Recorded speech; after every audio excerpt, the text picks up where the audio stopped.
'సెంథిల్ కుమార్' గారు రా 'మహేష్ బాబు', 'రాజమౌళి' సినిమాలో ఎందుకు చేయట్లేదు అని రకరకాల అంటే యాహ్! బయట డెఫినెట్‌గా మీది 'రాజమౌళి' ట్రావెలింగ్ అందరికి తెలుసు. మీ జర్నీ అవును. గురించి యెస్. తెలుసు. యెస్. యెస్. ప్రతి ఒక్కరికి వచ్చే సందేహమే ఎందుకు యాహ్! ఈ సినిమాకి 'సెంథిల్' గారు చేయట్లేదు అని. అంటే దెర్ ఈజ్ అంటే ఇది ఇప్పుడు ఫస్ట్ టైమ్ ఇలా అవ్వట్లేదండి. Earlier also we worked and like మధ్యలో సినిమా బ్రేక్ తీసుకున్నాము. So, this is also one of them అండి. డైరెక్టర్‌కి ఈ కథ ఈ ఈ ఈ సినిమాటోగ్రాఫర్ అయితే బావుంటది. ఈ టెక్నీషియన్ అయితే బావుంటది అని అనిపించినప్పుడు he has always the right to choose అండి. So, okay. మేబీ లైక్ ఆయనకి మేబీ హి ఫెల్ట్ దట్ ఈ సినిమాకైతే వేరే సినిమాటోగ్రాఫర్ అయితే బావుంటదని అనుకున్నాను. So, he took a call. So, they earlier informed like అంటే నెక్స్ట్ సినిమాకి ఇలా ట్రై చేస్తున్నామని. సో, దట్ ఈస్ ఫైన్ అండి. That should not be an issue at all. అంటే 'సెంథిల్' గారంటే 'రాజమౌళి' గారి ఆస్థాన కెమెరామెన్ అంటారు. సో, ఈ ఆస్థాన కెమెరామెన్ కంటే ఈ సినిమాకి అంటే ఆ! ఈ మీ కన్వర్జేషన్ అంటే 'రాజమౌళి' గారు ఎలా దాన్ని మీకు కన్వే యెస్. చేశారు సార్? ఈ సినిమాకు మనం వేరే కెమెరామన్‌తో వెళ్తున్నాము అని చెప్పడం అంటే గాని. రాజమౌళి గారు చెప్పలేదండి. లైక్ అంటే లైన్ ప్రొడ్యూసర్ వల్లి గారు కాల్ చేసి ఇలా చెప్పారు. సో, దట్ ఈస్ ఓకే అండి. అంటే అదే చెప్తున్నా కదండీ. ఇట్స్ లైక్ అంటే ఇది ఫస్ట్ టైమ్ కాదండి. అంటే ముందు కూడా లైక్ 2, 3 సినిమాలు స్టార్ట్ చేసిన తర్వాత like we had gaps in between. So, this is one of those gaps అండి. సో, దట్ షుడ్ నాట్ అంటే దానికేదో మనము మీరు నన్ను అడిగేసి నేను ఏదో చెప్పేసి అలా that is not a big issue అండి. అంటే ఇంతకుముందు 'మర్యాద రామన్న', 'విక్రమార్కుడు', యాహ్! నెక్స్ట్ ఈ సినిమా. యెస్. మొత్తం 12 సినిమాల్లో 9 సినిమాలు మీరు చేశారు రాజమౌళి అవును. గారు. యెస్. కరెక్ట్. సో, 9 సినిమాలు రాజమౌళి గారితో చేశానని మీరు ప్రౌడ్‌గా ఫీల్ అవుతున్నారా? ఈ 3 సినిమాలు మిస్ అయ్యానని ఎక్కడన్నా అనిపిస్తది సార్? లేదండి. I'm very proud to be working with him in 9 so films అండి. అంటే మేము ఎప్పుడు కొలాబరేట్ అయినా కూడా we have set benchmarks in every film. So, definitely like I'm very proud of doing all that films with him. అంటే first film నుండి అంటే he is a great director అండి. There is no discussion and doubt about it. So, every time ఏంటంటే ఆ సినిమాలో ఇంకా కొత్తగా చేయాలి, బెటర్‌గా చేయాలని ట్రై చేస్తూ ఉంటాడు. సో, ఆ జర్నీలో like I also learned so many things from him. So, it has been a great journey and I'm very proud and happy to be doing those films అండి. అంటే ఇది హాలీవుడ్ స్థాయిలో చాలా బిగ్ వేలో సినిమా అంటే Yeah. ఇంటర్నేషనల్‌గా చాలా big వేలో ఈ Yes. సినిమా రూపొందుతుంది. అడ్వెంచరస్ థ్రిల్లర్‌గా. Hmm. అంటే ఈ సినిమా దీని గురించి మీకేమైనా తెలుసా? అంటే ఈ సినిమా సబ్జెక్ట్ గురించి కానీ ఎలా ఉండబోతుంది? ఇమాజినేషన్ అంటే రాజమౌళి గారి సినిమా అనగానే ఎలా ఉండబోతుందని అందరికీ తెలుసు. అంతే బట్ అండి. ఈ సినిమా ఎలా ఉండబోతుంది అనేది మీకేమన్నా? అంటే అది వాళ్ళ టీమ్ మెంబర్స్ చెప్తే ఓహ్! బెటర్ ఉండండి. You also team member but so, అంటే డెఫినెట్లీ అంటే లైక్ ఆఫ్టర్ ఆర్ఆర్ఆర్ సక్సెస్ వచ్చిన తర్వాత సో లైక్ విల్ డెఫినెట్లీ అంటే now Rajamouli is a big brand from అంటే బయట కంట్రీ వాళ్ళు కూడా like they are waiting for his film. So, అలా ఉన్నప్పుడు డెఫినెట్లీ వాళ్ళకు వాళ్ళ ఊహకు మించిందే తీస్తాడండి. So, that is we should not have any doubts about that. అంటే మీరు మహేష్ బాబుతో కూడా ఇంతవరకు వర్క్ చేయలేదు కదా? మహేష్ అవునండి. బాబు సినిమా అంటే Yeah. సో, రాజమౌళి గారి డైరెక్షన్ అనేది ఒక రీజన్ అయితే, మహేష్ Yeah. బాబు గారి సినిమా కూడా మిస్ అయ్యానని ఎక్కడన్నా అంటే అలా ఎప్పుడు అండి మనకు వచ్చేది మనకు వస్తుందండి. సో, లైక్ అది మిస్ అయ్యామని బాధ పడడం it doesn't make any sense to me అండి. So, like life is a journey and we have to keep going on. So, I wish them all the best and I like happy that okay like ఆ cinema తర్వాత next మళ్ళీ chance Definitely వస్తే next cinema work కలిసి చేస్తాను. చేయొచ్చు చెప్పలేము. So, that is అంటే మీ జర్నీ అనేది continue yeah it is a good thing and I'm very happy and like and hoping that they also break benchmarks and all. So next when we collaborate we'll see like what we can do. మీరంటే biggest black busters అసలు Telugu cinema చరిత్రని కాదు world వైడ్గా తెలుగు సినిమాకు ఖ్యాతిని సంపాదించిన సినిమాలు మీరు ఎన్నో చేశారు. 'బాహుబలి' కానీ, 'ఆర్ఆర్ఆర్' కానీ అలాంటి సినిమాలన్నీ మీరు Yeah. సినిమాటోగ్రఫీ చేశారు. అంటే అలాంటి సినిమాకు వచ్చిన సక్సెస్ను మీరు ఎంజాయ్ చేస్తారు డెఫినెట్గా. Yes. అంటే ఆ వేరియేషన్ ఎలా ఉంటుంది? ఒక చిన్న సినిమా జూనియర్ లాంటి సినిమాకు వచ్చిన అప్రిషియేషన్ కానీ, ఒక బిగ్గెస్ట్ బ్లాగ్ ఈ వేరియేషన్ ఎలా ఉంటుంది సార్ మీకు? అంటే పెద్ద ఎప్పుడైనా అంటే every one will feel happy అండి. అప్రిషియేషన్ మీరు ఏ వర్క్కి అప్రిషియేషన్ వచ్చినా కూడా you will always feel happy అండి. అది పెద్ద సినిమానా చిన్న సినిమానా కాకుండా మీరు చేసిన సినిమాకి అప్రిషియేషన్ వస్తే you will always feel happy అండి. అంటే పెద్ద సినిమాకి చాలా ఏంటి ఓ ఫ్యాన్ బేస్ ఉంటుందండి, లైక్ హ్యూజ్ బడ్జెట్స్ ఉంటాయి, పబ్లిసిటీ ఉంటుంది, ఎక్కువ అన్నీ ఉంటాయి. సో, అప్రిషియేషన్ దాంట్లో కొద్దిగా ఈజీ అండి రావడం.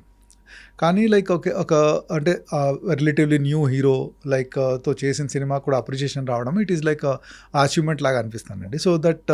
సో ఫైనలీ అప్రిషియేషన్ కోసం కాదండి, as technician we work for the film. అంటే ఈ సినిమాకు ఆ స్టోరీని ఎలా ప్రజెంట్ చేయాలి. ఫైనలీ యాజ్ ఏ డైరెక్టర్ కథ చెప్పాలనుకుంటున్నాడు, ఆ కథకు మనము మన కెమెరా వర్క్తో, మన లెన్సింగ్తో, మూమెంట్స్తో, లైటింగ్తో సో దాన్ని ఎలా అద్భుతంగా చెప్పాలని ట్రై చేస్తుంటామండి. సో ఆ బై ప్రోడక్ట్ అది బాగా చెప్తే అండి యూ డెఫినెట్లీ గెట్ అప్రిషియేషన్ అండి. అండ్ గాడ్స్ గ్రేస్ నా కెరియర్ బిగినింగ్ నుండి అలా చేస్తూ వచ్చాను. అండ్ ఐ బీన్ రియలీ మంచి అప్రిషియేషన్స్ వచ్చాయండి బిగినింగ్ నుండి.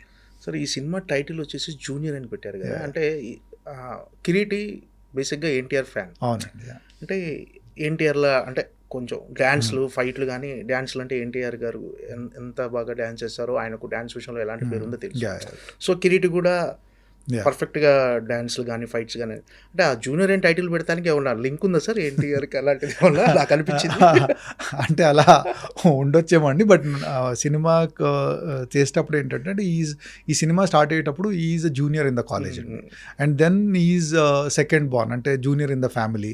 సో అలా 2-3 కోఇన్సిడెన్స్ ఉన్నాయి కాబట్టి జూనియర్ అనే టైటిల్ పెడితే బాగుంటుందని అలా అనిపించిందండి. సో ఇది కూడా ఒకటి అయ్యి ఉండొచ్చండి, but I'm not very sure about that.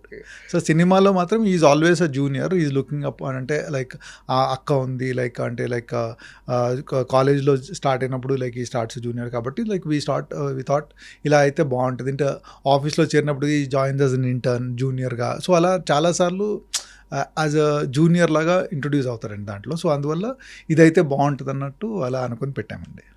Sir అదే 2 టాపిక్లు అన్నాం కదా. ఫస్ట్ సెకండ్ టాపిక్ వచ్చేసి సార్ ఇప్పుడు బాహుబలి 10 years తర్వాత మళ్ళీ రిలీజ్ చేయబోతున్నారు. అవునండి. అప్పట్లోనే బాహుబలి ఒక సినిమా బెంచ్ మార్క్ క్రియేట్ చేసింది తెలుగు సినిమా ఇండస్ట్రీలో కానీ, ఇండియా లెవెల్లో కానీ. అది రిలీజ్ అవ్వటం మీకు ఎలాంటి? డెఫినెట్లీ ఎక్సైటింగ్గా ఉంటుందండి. అంటే ఫస్ట్ టైం రిలీజ్ అయినప్పుడు కొద్దిగా టెన్షన్లో ఉండేదండి. అంటే మీరు గుర్తు చేసుకుంటే first day release are first 2-3 days release Baahubali release అయినప్పుడు లైక్ సినిమా ఏంటి ఇలా ఉంది బాగాలేదు రకరకాల నెగిటివ్ టాక్స్ ఉన్నాయి. But once it picked up very well and like ఇంకా లైక్ తెలుగు సినిమాని ఎవరు తిరిగి చూడలేని టైంలో like suddenly like everyone else like అంటే ఇప్పుడు the state in Telugu cinema is one of the main reasons is Baahubali అండి. ఎలా అంటే ఇప్పుడు తెలుగు సినిమా బడ్జెట్స్ కానివ్వండి, తెలుగు సినిమా రీచ్ కానివ్వండి పెరగడానికి one of the reason is Baahubali. And it is good that అంటే 10 years అయిపోయింది, దాన్ని సెలబ్రేట్ చేసుకోవాలంటే it's a very proud moment. It should be a proud moment not only for me అండి, the whole Telugu audience అందరికీ like it should be a very proud moment that okay like మళ్ళీ ఒకసారి like మనము okay మన సినిమాని celebrate చేసుకునే chance వచ్చింది అని. And I think like people who have seen that film will also want to come back and see it film. అంటే ఇప్పుడు ఒక ఆ టైంలో నేను కాలేజ్ స్టూడెంట్ ఉన్నాను, లేకుంటే like I was a small kid, so ఇప్పుడు after 10 years I want to watch it again అన్న క్యూరియాసిటీ ఉంటుందండి. It is like a landmark film in our Indian film industry. So అది release will definitely చాలామంది చూసి థియేటర్లో, because it's a theatre film అండి. అంటే మీరు టీవీలో ఎన్నిసార్లు చూసినా కూడా మళ్ళీ థియేటర్లో వస్తుంది అంటే లైక్ ఒక ఎక్సైట్మెంట్ అండ్ ఎనర్జీ ఉంటుందండి. And I'm very sure that so many people will want to come and see that film. And definitely I'm very very excited for that అండి. అంటే ఎక్స్పీరియన్స్ అనేది అది థియేటర్కల్ ఎక్స్పీరియన్స్. సో రిలీజ్ అనేది పర్ఫెక్ట్గా అంటే దీన్ని 2 parts కలిపి 3.5 hours సార్ నడివి ఇప్పుడు ఎగ్జాక్ట్లీ తెలియదండి, but it will be more than 3.5 hours అండి, more than 3.5 hours. So 2 parts కలిపి లైక్ ఎడిట్ చేసి అంటే కొన్ని సీన్స్ తీసేసి కొన్ని scenes we're trying to add some scenes in that. So అలా ముందు చూడని సీన్స్ కూడా కొన్ని యాడ్ చేసి సో ఒక proper I think more than 3.5 hour film we're trying to launch. And definitely it will be a very interesting watch అండి. కొత్త blogs కానీ కొత్త సీన్స్ యాడ్ చేసి కొన్ని సీన్స్ ముందు షూట్ చేసామండి, బికాజ్ ఆఫ్ సమ్ ఎడిట్లో వేయలేకపోయాము. సో అది ఇప్పుడు ఇలా 2 పార్ట్ కలిపినప్పుడు అలాంటి సీన్స్ ఉంటే బాగుంటుందని ఒక అవసరం కనిపించినప్పుడు so we're adding few scenes. అంటే మీ ఇన్పుట్స్ ఏమున్నాయా సార్ ఇప్పుడు దీన్ని వన్ పార్ట్గా చేయటంలో కానీ? ఆ ఇన్పుట్స్ మేజర్‌లీ లైక్ అంటే లైక్ ఇప్పుడు ఏమీ లేదండి. సో, వన్స్ దట్ అంటే ఒకసారి మనము ఈ ఎడిషన్ చేసిన తర్వాత పోస్ట్ వర్క్ చేస్తాం కదండీ. సో, పోస్ట్ వర్క్‌లో I will have some work doing it అండి. So, it is more of edit call అండి. ఇప్పుడు అంటే 2 సినిమాలు ఎడిట్ చేయడమే. ఎందుకంటే తీసేయడం అదంతా కూడా ముందు తీసామండి. So, how they edit and make it interesting అని it's an edit and story discussion call అండి. అంటే ఫైనల్ ఎడిట్‌లో ఖచ్చితంగా మీ యాహ్! యాహ్! యాహ్! అంటే టోటల్‌గా అసలు ఫస్ట్ పార్ట్ ఎంత ఫుటేజ్ వచ్చింది? సెకండ్ పార్ట్ ఎంత యాస్ ఎ కెమెరామెన్‌గా మీకు తెలుసు కదా సార్. అంటే అది ఎగ్జాక్ట్‌లీ చెప్పలేమండి. బట్ వి ఎక్స్‌టెన్సివ్‌లీ షార్ట్ అండి. అంటే అది షూట్ చేస్తున్నప్పుడు అంటే ఒక బెంచ్ మార్క్ ఫిల్మ్ లాగా చేయాలి. అంటే ఎందుకంటే అప్పటి వరకు ఆ లెవెల్ ఆఫ్ బడ్జెట్‌లో ఎవరు షూట్ చేయలేదండి. సో, వి వర్ లైక్ అంటే ఎక్కడ కూడా ఏది మిస్ కావద్దు. బెటర్‌గా షూట్ చేయాలని we tried to shoot as much as possible అండి. బట్ అలా అని పిచ్చి పిచ్చిగా ఏదో అవసరం లేనివి ఎప్పుడూ షూట్ చేయలేదండి. సో, ఏది అవసరమో కానీ ఆ షాట్ ఇంట్రెస్టింగ్ ఎలా తీయాలని చేసామండి. So, I exactly don't know. But అంటే ఎడిట్ కంటే కొద్దిగా ఎక్కువ వచ్చి ఉంటదండి. నాట్ లైక్ అంటే డబుల్ ఆర్ అలా కాకుండా మేబీ ఫ్యూ మినిట్స్ ఎక్కువ అలా వచ్చి ఉంటదండి ఫైనల్ ఎడిట్‌లో. అంటే బిఫోర్ షూట్ అంటే ఈ సినిమా స్టార్ట్ అవ్వక ముందుకు 'బాహుబలి 1' హ్మ్. ఇన్ని వండర్స్ క్రియేట్ చేశారని ఎవరు ఎక్స్‌పెక్ట్ చేయరు. డెఫినెట్‌గా ఒక యాహ్! మంచి సినిమా డెఫినెట్‌లీ. యెస్. చేస్తున్నాం. ఏదో ఒక తెలుగు సినిమాకి కొత్తగా ఉండేటట్టు తెలుగు సినిమా స్థాయిని పెంచే సినిమా అని ముందే ఎక్స్‌పెక్ట్ చేసి ఉంటుంది సినిమా. యాహ్! మీకు ఈ ఫస్ట్ షాట్ గుర్తుందా సార్? మీరు మీ కెమెరాలో షూట్ చేసిన ఫస్ట్ షాట్ యాస్ ఎ సినిమాటోగ్రాఫర్‌గా? 'బాహుబలి' ఫస్ట్ షాట్ మా మోస్ట్ డిఫికల్ట్ క్వెషన్ అసలు గుర్తులేదు యాక్చువల్లీ. అంటే ఆల్మోస్ట్ 15 ఇయర్స్ అవుతుంది. Because 5 years in the making it was. So, actually I don't remember అండి. ఓకే. బట్ యాక్చువల్లీ మీరు అడిగింది కరెక్ట్ అసలు గుర్తు చేసుకోవాలి యాక్చువల్లీ ఒకసారి ఎలా ఏంటి అని. Because definitely it's a land mark thing. So, but as of now I don't remember that much. ఆ సినిమాలో మోస్ట్ ఛాలెంజింగ్‌గా అనిపించిన బ్లాక్స్ కానీ, మీకు అప్రిషియేషన్ వచ్చిన బ్లాక్స్ ఆ సినిమానే మొత్తం ఛాలెంజింగ్ అండి. ఎందుకంటే everything we're trying to do something different. So, ఏ సినిమా చిన్న క్లోజ్ అయినా కూడా ఆ క్లోజ్ ఎలా ఏంటి దాంట్లో పర్పస్ ఏంటి, బాగా తీస్తున్నామా, ఎక్స్ప్రెషన్స్ కనిపిస్తున్నాయా, వాళ్ళ మేకప్ కరెక్ట్ ఉందా, లేకుంటే జ్యువెలరీ కరెక్ట్ కనిపిస్తుందా, అలాంటివన్నీ. So, every shot in 'Baahubali' was challenge అండి. ఇట్ ఈస్ లైక్ అంటే ఇది ఈజీగా తీసాము, ఇది ఛాలెంజింగ్గా చాలా కష్టపడ్డామని లేదండి. ఏ షాట్ అయినా కూడా ఎందుకంటే 10 సార్లు ఆలోచించుకొని ఈ షాట్ ఎంత ఇదే బెస్ట్ పాసిబుల్ యాంగిలా, ఇంకా వేరే యాంగిల్ షూట్ చేయొచ్చు. ఎందుకంటే ఏ షాట్ అయినా కూడా 10-20 రకరకాల ఇన్ఫినైట్ పాసిబిలిటీస్ ఉంటాయండి ఈ షాట్‌కి. కానీ ఈ షాట్ ఇలాగే ఎందుకు షూట్ చేయాలి? సో, అన్నది దట్ వాజ్ ఆల్వేస్ పాయింట్ అండి. సో, అందువల్ల so, every shot in 'Baahubali' was extremely challenging అండి. సో, దేర్ ఈస్ అంటే సో, ఒక్క షాట్ ఒక సీన్ అనే చెప్పలేమండి. ఇఫ్ మీరు ఏ సీక్వెన్స్ తీసుకున్నా, వాటర్ ఫాల్ తీసుకున్న వాళ్ళు కట్టప్ప బాహుబలిని చంపడం తీసుకున్నా కూడా, వార్ సీక్వెన్స్ తీసుకున్నా కూడా, సో, వాళ్ళ ఏంటిది మాహిష్మతి ప్యాలెస్‌లో సీక్వెన్స్ తీసుకున్నా కూడా, so, everything had their own challenges అండి దాంట్లో. టెక్నికల్‌గా మీరు కొత్తగా యూజ్ చేసిన ఎక్స్‌పెరిమెంట్స్ గానీ, కొత్తగా యూజ్ చేసిన టెక్నికల్‌గా అది కెమెరాలో కొత్త సార్ ఏమైనా కొత్తగా యూజ్ చేసేసారా? కొత్త కెమెరాలు గానీ? ఆ సినిమాకి నేను అప్పటి వరకు ఏంటంటే ఈగా వరకు డిజిటల్ నెగెటివ్‌లో షూట్ చేశానండి. నెగెటివ్ ఫిల్మ్‌లో షూట్ చేశాను. So, for the first time 'Baahubali' was the first film and నేను డిజిటల్‌లో షూట్ చేశానండి. ఓకే. అంటే అంతకుముందు డిజిటల్ కెమెరాస్ ఉన్నాయండి. బట్ నాకు టెస్ట్ చేసినప్పుడు అంత క్వాలిటీ బాగా అనిపియలేదండి. సో, వన్స్ ఈ ఆరీ కంపెనీ వాళ్ళు అలెక్సా అనే కెమెరాని లాంచ్ చేశారు అప్పుడు. సో, అది చూసిన తర్వాత I felt almost quality is as good, అంటే నెగెటివ్ దగ్గరలో ఉంది. సో, దీంతో షూట్ చేస్తే మనకు చాలా కన్వీనియన్స్ అంతా ఉంటుంది అని చెప్పి అంటే బేసికలీ నాకేంటంటే నెగెటివ్‌లో షూట్ చేసిన తర్వాత ఇంత విఎఫ్ఎక్స్ ఉన్నప్పుడు మళ్ళీ స్కాన్ చేస్తామండి. స్కాన్ చేసి డిజిటైజ్ చేసి మళ్ళీ దాన్ని రీప్రింట్ నెగెటివ్ మీద చేస్తాం. ఆ ప్రాసెస్‌లో ఏంటంటే క్వాలిటీ లాస్ చాలా ఉంటుందండి. సో, డిజిటల్‌లో షూట్ చేస్తే that quality loss will not be there అని ఒక నమ్మకంతోని we went ahead with that అండి. So, that was a major thing. ఎందుకంటే అప్పటికి ఈవెన్ రాజమౌళి గారు కానివ్వండి, శోభు గారు ప్రొడ్యూసర్ కానివ్వండి, ఇంత పెద్ద సినిమా తీస్తున్నాం, ఇప్పుడు డిజిటల్‌లో తీయాలా, మనం నెగెటివ్‌లో తీస్తేనే సరిపోద్ది కదా అన్నప్పుడు but I convince them that okay, మనకు ఈ సినిమా డిజిటల్‌లో తీస్తే ఎన్ని అడ్వాంటేజెస్ ఉంటాయి అని కన్విన్స్ చేసి వాళ్ళు ఒప్పుకున్నారండి. So, that was a major decision. ఈ 'బాహుబలి' ఫస్ట్ పార్ట్ గానీ, సెకండ్ పార్ట్ గానీ 5 ఇయర్స్ జర్నీ సార్. Yes, దాదాపుగా 5 ఇయర్స్ yeah, జర్నీ. ఈ 5 ఇయర్స్ జర్నీలో మీకు ఎప్పుడైనా అంటే అరే 5 ఇయర్స్ పట్టేసింది అని ఒక అలా ఏదన్నా ఒక అంటే 5 ఏళ్ళు పడుతుంది అని అనిపించిందా? లేకపోతే ఈ ప్రాసెస్‌ని ఎంజాయ్ చేశారా? ఇంత టైమ్ టేకెన్ తీసుకుంటున్నాం అనుకున్నారు. అంటే డెఫినెట్లీ అప్పుడప్పుడు అనిపించేదండి. హ్మ్. ఫ్రస్ట్రేషన్ డెఫినెట్లీ ఉంటదండి. అంటే ఈ ఒకే పని ఒకే దాంట్లో లాక్ అయిపోయి. ప్రాసెస్‌లో అలా చేస్తూ ఉంటే definitely it will be little frustrating. But major advantage ఏంటంటే we had such a great team అండి. సో ఎవ్రీ డే సంథింగ్ ఎక్సైటింగ్‌గా వస్తారు. అంటే పర్ఫార్మెన్స్ ఎక్సైటింగ్ కానియండి, లేకుంటే ఆర్ట్ డైరెక్టర్ ఏదైనా అద్భుతంగా చేయడం కానియండి, లేకుంటే వీఎఫ్ఎక్స్ వాళ్ళు so there are so many things which are exciting అండి. ఆ ఎక్సైట్మెంట్ అన్నది it's kept keeping us energy. So ఏదైనా డిప్ అవుతున్నప్పుడు like something exciting will happen. So like next ఇంకా చేయడానికి ఒక ఛాలెంజ్, ఆ ఛాలెంజ్ని ఓవర్కమ్ ఎలా చేయాలన్న టెన్షన్ అది ఉండేదండి. So in that way it was a very learning experience అండి. ఇట్ వాజ్ లైక్ అంటే ఒక పిహెచ్డి చేసినట్టు, ఒక లైక్ మాస్టర్స్ చేసినట్టు ఒక ఫీలింగ్ ఉండేది. That was a very big learning experience because like every one ఆ సినిమాలో చేసిన every technician was trying to give 100% and more than that. And సినిమా అన్నది ఒక వెరీ కొలాబరేటివ్ ఆర్ట్ అండి. సో అన్నీ మనం నేర్చుకుంటూ ఉండాలి వేరే ఆర్ట్ ఫామ్ గురించి కూడా. సో ఆ ప్రాసెస్లో అంత గ్రేట్ టెక్నీషియన్స్తో పాటు వర్క్ చేస్తుంటే we tend to learn so many things అండి. So that was a big learning experience అండి. అంటే సార్ మామూలు సాధారణంగా ప్రతి సినిమాకంటే ఏ సినిమాకైనా సరే ఇప్పుడు 'బాహుబలి' కావచ్చు, మీది 'మగధీర' కావచ్చు, 'ఛత్రపతి' కావచ్చు, ఏ సినిమాకైనా మీ వర్క్ అనేది చాలా హార్డ్ వర్క్ ఉంటుంది. ఒక కెమెరామెన్, సినిమాటోగ్రాఫర్‌గా.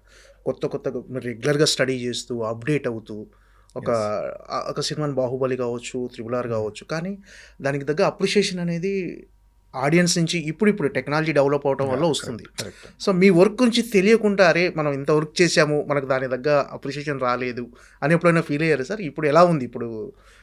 అంటే లైక్ ఇప్పుడు ఈ జనరేషన్లో ఉండడం is actually a very blessing అండి. అవును. అంటే లైక్ ఇప్పుడు లైక్ మాకంటే ముందు జనరేషన్ వాళ్ళైతే అస్సలు కెమెరామెన్ అని ఒక మనిషి ఉంటాడని కూడా తెలియదండి.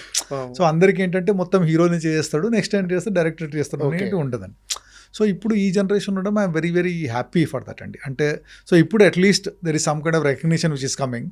సో అంటే ఎవ్రీ ప్రొఫెషన్కి ఒక ఎక్స్పెక్టేషన్స్ ఉంటాయండి. సో అంటే ఇప్పుడు ఏ సినిమా చేసినా కూడా first and foremost the major దాని క్రెడిట్ అంతా hero the cost on screen కనిపించే వాళ్ళకి తీసుకుంటారండి. So next comes director. So ఆ తర్వాత నెక్స్ట్ వేరే టెక్నీషియన్లు ఎలా చేశారు దాన్ని బట్టి ఉంటుంది.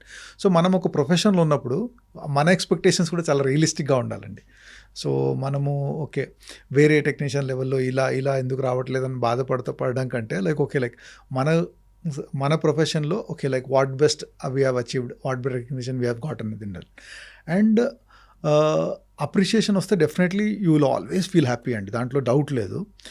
బట్ ఏంటంటే అండి లైక్ మన ప్రొఫెషన్లో we should always think okay like ఈ సినిమా చేసినప్పుడు వాట్ ఐమ్ ఐ డూయింగ్. అంటే నేను సినిమా చేసేటప్పుడు నేను నా అప్రిషియేషన్ కోసం చేస్తున్నానా వరకు సినిమా కోసం చేస్తున్నానా.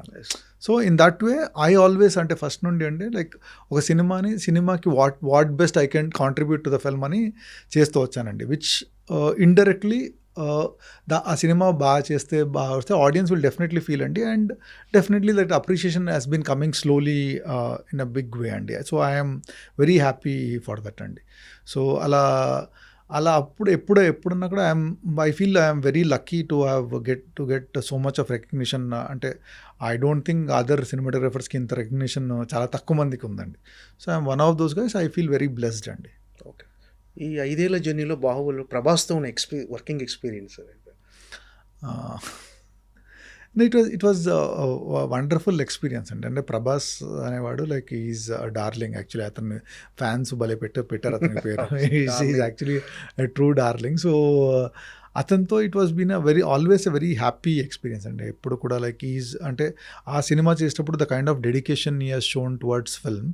సో రెండు క్యారెక్టర్స్కి వేరియేషన్స్ కానివ్వండి, లైక్ శివుడు క్యారెక్టర్ కానీ బాహుబలి క్యారెక్టర్కి the kind of variations he has shown. So the kind of dedication. So ఏదన్నా కొత్తగా హార్స్ రైడింగ్ నేర్చుకోవడము, లేకుంటే రాక్ క్లైంబింగ్ నేర్చుకోవడము, సో మెనీ థింగ్స్ ఆ వార్ ప్రాక్టీస్ చేయడము. So the dedication and focused is what made him what is today అండి. అంటే బాహుబలి తర్వాత is probably India's biggest star now. So it is because of his hard work and dedication that he he's become. So it was a very very great experience working with him అండి. Other than అంటే మరి 'ఈగ' కావచ్చు, 'బాహుబలి' కావచ్చు, మీ work అనేది అలాంటి సినిమాలకు మినహాయిస్తే 'ఛత్రపతి' అనేది కూడా biggest commercial cinema sir. Yes. అప్పట్లో ఒక బిగ్గెస్ట్‌గా. అందులో కూడా మీ విజువల్స్ Yeah. ఒక్కొక్క విజువల్ ఉంటుంది సార్. 'ఒక్క అడుగు' అని Yeah. మన సో అలాంటి విజువల్స్ ఇప్పటికీ డెఫినెట్ అది టీవీలో వచ్చినప్పుడు ఆ టైంలో టెక్నికాలిటీ ఎంతవరకు అందుబాటులో ఉంది సార్ మీకు? టెక్నికల్‌గా ఎలాంటి యూజ్ చేసేవారు మీరు? అంటే ఎలా అంటే లైక్ అదే నేను చెప్పాను కదండి, like it is a complete team work. So director has an idea of ఇది ఇలా తీయాలని. సో లైక్ అంటే as a technicians we all contribute little అంటే లైక్ ఒకసారి fight master and me and so many people ఆ location అంటే depends upon ఏం తీస్తున్నాం, సాంగా, డాన్సా, ఫైటా, ఏంటి ఏం తీస్తున్నాం అని దాన్ని బట్టి సో ఎవ్రీ వన్ కాంట్రిబ్యూట్స్ అండి. సో అలా చేసేటప్పుడు మనకు ఆ టైంలో whatever technology is available to us. So ప్రస్తుతం ఏంటంటే like we have access to so many things అండి. ఇప్పుడు లైక్ సో అప్పుడు ఏంటంటే they was lot of limited access because of various reasons. So so అప్పుడు దాంట్లో మనకు దగ్గర ఉన్న దాంట్లో మనం ఏం బెటర్గా చేయొచ్చు అంటే దట్ వాజ్ ఆల్వేస్ అంటే ఇది లేదు కాబట్టి మనం చేయొద్దు అంటే దానికోసం వెయిట్ చేద్దాం అలా కాకుండా సో వాట్ ఎవర్ మనకు అందుబాటులో ఉన్న రిసోర్సెస్ని యూస్ చేసుకొని మనము దీన్ని ఎలా బెటర్గా చేయొచ్చు that was always the thing అండి. And I always believe that అండి. అంటే ఒక్కోసారి ఏమైందంటే లొకేషన్లో అది ఉంటే బాగుండేది మనం చేయలేము అని ఆ యాటిట్యూడ్ వస్తే అండి లైక్ మంచిగా ఉన్న షార్ట్ కూడా మనం పార్ట్ చేసుకోవచ్చు అండి. సో మనకేంటంటే సో అందుకు ఆ టైంలో what ever resources we had మనకు అందుబాటులో ఉన్నాయి, we try to use it and get the best possible result. So finally ఏంటంటే ఆ షార్ట్ పెట్టిన పర్పస్ ఏంటి, దాన్ని కన్వే అవుతుందా లేదా, అది కన్వే అయింది అనుకోండి so that people will remember అండి. ఎందుకంటే లైక్ మీరు రాజమౌళి సినిమాలో every shot or every action is backed by so much of emotion. So ఆ ఇమోషన్ బ్యాక్డ్ ఉంటుంది కాబట్టి మీకు షార్ట్లు అలా గుర్తుంటాయండి. ఓకే. అంటే కొన్ని మీ షార్ట్స్ చూస్తుంటే 'మగధీర' కానీ నెక్స్ట్ 'బాహుబలి' కానీ 'ఆర్ఆర్ఆర్' కానీ అవి గ్రాఫిక్సా ఒరిజినల్ షార్ట్సా అని అనిపిస్తుంటాయి సార్. కానీ అవి చూస్తే ఏంటంటే మీ ఒరిజినల్ షార్ట్స్ ఇప్పుడు ఆర్ఆర్ఆర్లో టైగర్ షాట్ కానీ క్లైమాక్స్ షాట్ కానీ ఇవన్నీ చూస్తే అంటే అంత అడ్వాన్స్డ్గా ఉంటాయి మీ ఫోటోగ్రఫీ అనేది. సో ఇలాంటి టెక్నికాలిటీ మీరు అప్డేట్ చేసుకుంటానికి ఎవరిని ఫాలో అవుతారు సార్? ఏంటి అంటే ఇంటర్నెట్ అన్నది చాలా స్ట్రాంగ్ మీడియం టు లర్న్ అండి. లైక్ అంటే మనకి ఇప్పుడు ఏమైనా ఏదైనా తెలుసుకోవాలంటే like there is internet is there for us to know. And at the same time like whenever నాకు ఆపర్చునిటీ దొరికినప్పుడు I go to so many like shows అండి. అంటే నాబ్ అని ఉందండి, అమెరికాలో షో జరుగుతుంది. లైక్ అంటే కొత్త లేటెస్ట్ టెక్నిక్స్ టెక్నాలజీ లేకుంటే ఎక్విప్మెంట్ అక్కడ లాంచ్ చేస్తారు. సో దెన్ ఐబీసీ అని ఆమ్స్టర్డామ్లో జరుగుతుంది. So I keep visiting these places and అక్కడ వెళ్ళినప్పుడు like you ten to meet the technicians and other things who will discuss about అంటే అది ఎందుకు చేశారు, దాంట్లో ఏం లాభము అలాంటి చేస్తే తెలుసుకుంటే ఏంటంటే వీ విల్ బి అప్డేటెడ్ అండి. అంటే ఒకప్పుడు టెక్నాలజీ చేంజ్ అనేది చాలా లేట్గా చాలా టైం తీసుకునేదండి. ఏదైనా కొత్తది రావడానికి 5 ఏళ్ళు 10 ఏళ్ళు అలా పట్టేదండి. బట్ ఇప్పుడు ఏంటంటే this generation the change is happening so fast. So you have to constantly be upgrading అంటే మీరు రిలాక్స్ అయ్యారంటే ప్రపంచం మీకంటే చాలా ఫాస్ట్గా పరిగెత్తేస్తుంది. So you have to keep yourself అప్డేటింగ్కి మనకు ఫస్ట్ ఆఫ్ ఆల్ అండి యాక్సెసిబిలిటీ కంటే ఇంట్రెస్ట్ ఉండాలండి. మనకు తెలుసుకోవాలి, ఇంకా బెటర్గా మన వర్క్ ఎంత చేయాలి అని ఆ ఇంట్రెస్ట్ ఉంటే అండి we will find people, we will find resources. So we will అంటే లైక్ ఎక్కడికైనా వెళ్ళాలంటే మనం వెళ్ళిపోతాము, ఏదైనా చదవాలంటే చదివేస్తాము. సో అలాంటి ఆ ఇంట్రెస్ట్ ఉండాలండి, ఆ curiosity. So luckily God's grace I have that curiosity and I try to find wherever knowledge. అంటే ఎవరైనా కలిసినా కూడా ఐ ట్రై టు క్యూరియస్లీ అడిగేస్తాను లైక్ ఇది ఎలా చేశారు or whatever, like I try to find out how. So అలా that has been happening అండి.